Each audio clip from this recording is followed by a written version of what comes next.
ज्ञानाच्या लहरी प्रकट केल्या असे ज्ञानियांचे योगी योगियांची माऊली कैवल्य साम्राज्य वरती संत शिरोमणी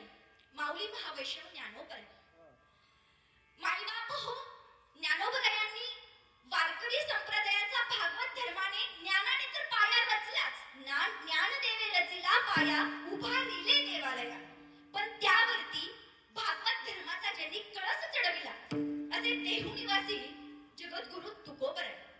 या तुकोबरायांच्या अभंग वाणीला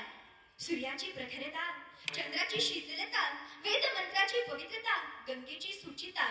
आईची वात्सल्यता अशी उपमा दिली आहे असे देवमान्य संत जगतमान्य संत संत सम्राट सत्या असत्याशी म्हण केले ग्वाही मानी यले नाही बहुमता असं म्हणत अनिष्ट रूढी परंपरा मोडून ज्यांनी छत्रपती शिवाजी महाराजांच्या स्वरा